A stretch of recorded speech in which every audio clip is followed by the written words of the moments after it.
J'ai une tâche difficile puisque je remplace au pied levé Annie Petroniani qui était prévue maintenant, qui est l'infirmière référente douleurs soins palliatifs de notre centre, puisqu'il existe ici dans cet hôpital depuis la 16e année un centre de douleurs chroniques soins palliatifs qui évidemment travaille l'éthique puisqu'elle fait complètement partie de notre pratique et de nos publications. Et il y a beaucoup de choses qui ont déjà été dites, donc je vais aller vraiment juste à l'essentiel, souligner 3 points. La fin de vie du patient qui est déficitaire cognitif rebondit sur toutes les difficultés qui ont été évoquées.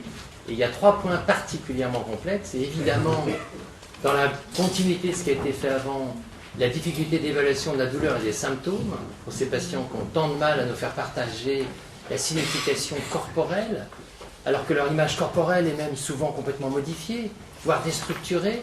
Donc c'est très difficile de travailler au plus près du cœur des soins palliatifs qui sont le confort et la communication, finalement.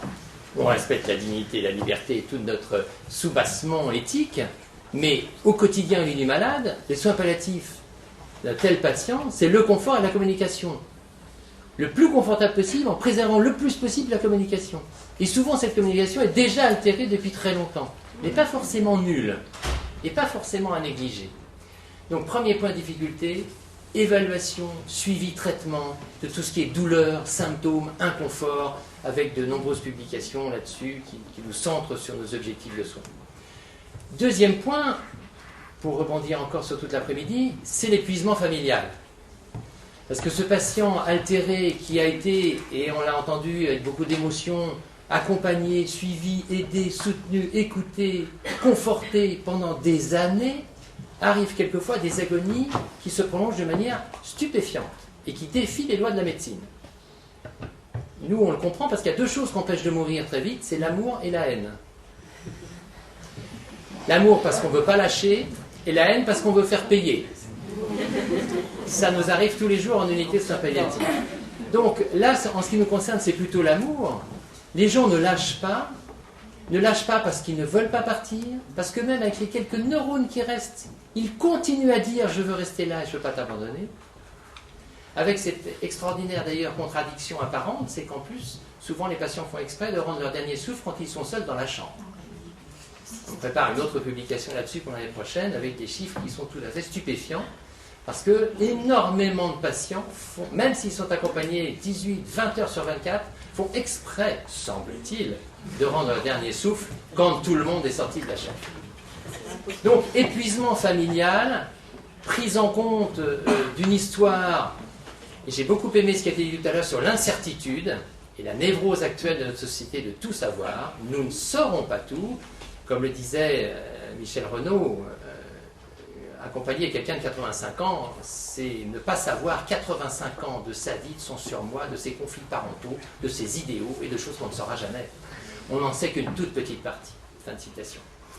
Donc, deuxième point, l'accompagnement familial. Et troisième point, le problème de la décision, de la stratégie. Car vous savez que ce n'est pas parce qu'un traitement existe qu'il faut forcément le faire. Et là, on a beaucoup de travail dans notre système de santé. C'est une des 10 balises qui servent à prendre une décision.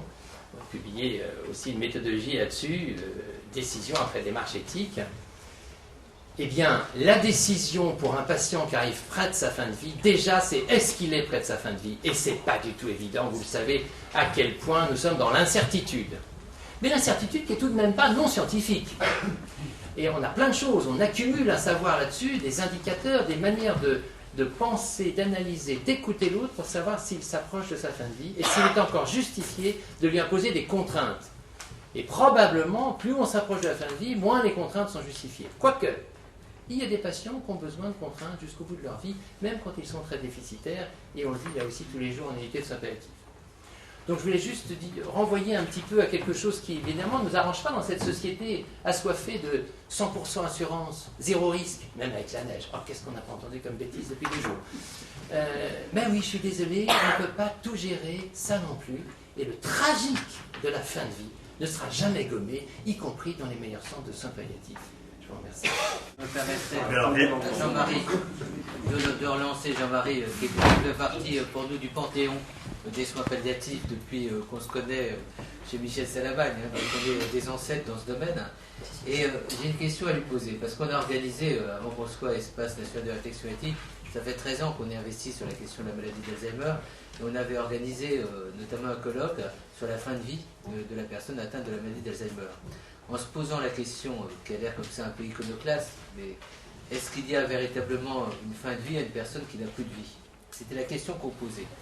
Et pas plus tard qu'hier, avec le groupe Éthique et Maraude, puisqu'on a un groupe Éthique et Maraude à l'espace éthique, on se posait la même question pour les personnes vulnérables dans la rue. Peut-on encore parler de vie lorsque l'on est menacé de mort, parce que toutes les personnes dans la rue sont menacées de mort, et on s'est rendu compte, notamment avec le collectif Les Morts dans la rue, que finalement on prend en compte souvent ces personnes quand elles sont mortes, même si c'est-à-dire on les reconnaît dans un statut de vivant au moment de leur mort avec tout un ensemble de rituels. Donc la vraie question pour nous un peu de l'ordre énigmatique, c'est comment peut-on parler de mort d'une personne dont on a déjà anticipé la mort, enfin je veux dire, puisqu'on ne la considère plus totalement vivante dans la mesure où elle n'est plus en capacité de relation. Voilà, c'est une question.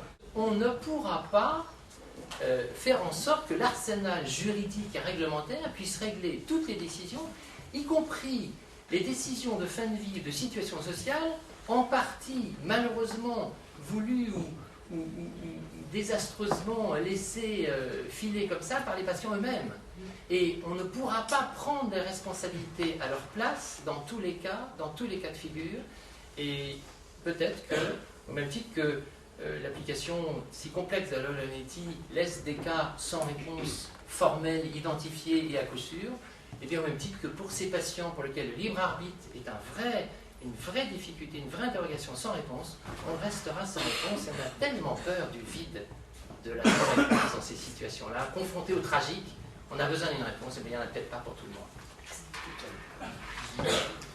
J'ai toujours été très surpris à un moment de la fin de vie des patients Alzheimer de voir comme il y avait une réintégration globale de leur vie et les familles en parlaient non plus comme les derniers temps qui étaient difficiles avec la perte progressive des fonctions, mais en parlaient dans la globalité de leur vie, des 20 ans, des 30 ans. Il y avait vraiment cette réintégration-là et ça m'a toujours frappé.